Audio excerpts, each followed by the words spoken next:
अखिलेश यादव जी का टेलीफोन कल आया था।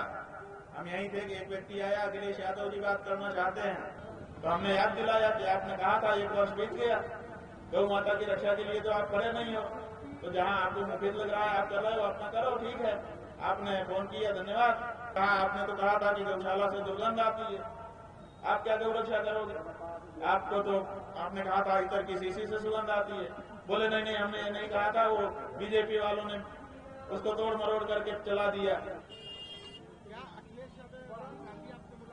अखिलेश यादव जी का टेलीफोन कल आया था। हम यहीं थे कि एक व्यक्ति आया, अखिलेश यादव जी बात करना चाहते हैं।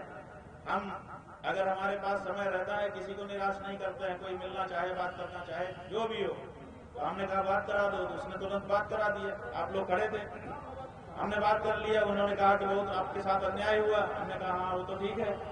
फिर उन्होंने कहा कि आप तो विरोध कर रहे हैं। हमने भाई आपकी राजनीति में मुफीद लगता होगा तो आप विरोध कर रहे हो, जब आपको लगता है कि ये वाला मुद्दा हमारी राजनीति को सपोर्ट करेगा तो आप करते हो, इसके अलावा हर समय कहाँ करते हो। हमने आप कुंभ में आए थे, हमने आपसे कहा था कि गौ माता की रक्षा के लिए आगे आइए। आपने कहा हम तो सत्ता में नहीं है। हमने कहा सत्ता में नहीं हो, पार्टी में तो प्रस्ताव पारित करो कि पार्टी समाजवादी पार्टी घोषणा करती है कि अगर जहां जहां भी सत्ता में आएगी गौ माता को उतने क्षेत्र की माता घोषित करेगी और उनकी हत्या को बहुत बड़ा अपराध घोषित करेगी। तो बोले हाँ हाँ, हम अकेले तो नहीं कर सकते, अपनी पार्टी में जाके बात करेंगे। तो हमने याद दिलाया कि आपने कहा था 1 वर्ष बीत गया, गौ माता की रक्षा के लिए तो आप खड़े नहीं हो, तो जहां आपको मुफीद लग रहा है आप कर रहे हो, अपना करो, ठीक है।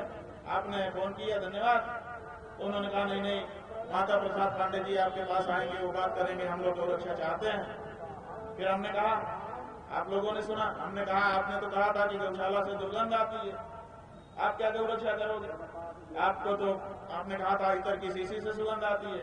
बोले नहीं नहीं, हमने ये नहीं कहा था, वो बीजेपी वालों ने उसको तोड़ मरोड़ करके चला दिया। हमने कहा इसका मतलब बीजेपी का जो प्रचार तंत्र है वो आपसे ज्यादा तगड़ा है, ये आपकी बात को पीछे करके वो कर देता है।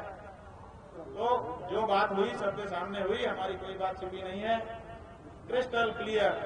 हमारा एक ही लक्ष्य है, सत्य सनातन धर्म को नेतृत्व देना और सनातन धर्मियों के छुपे हुए पराक्रम को जागृत करना, और सबसे पहला सनातनी काम भारत देश में जो होना है वो है गौ माता को राष्ट्र माता घोषित कराते हुए समग्र देश में गौ रक्षा करना।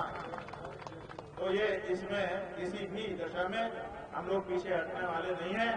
आज हमको सवेरे एक नौजवान ने पूछा था कि आप नौजवानों के लिए कोई संदेश दीजिए, तो हमने कहा कि नौजवान, तुम्हारे लिए हमारा संदेश है, तुमको ये जवानी क्यों मिली है?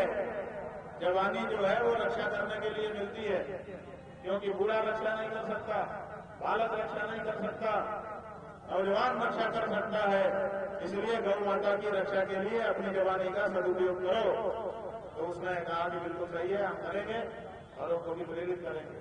अब हम नौजवानों को निकल पड़ना है, हमारी माता की कोटी कोटी करके बेचने वालों को पीछे करना है धक्का मार करके, और सही लोगों को सामने लाना है।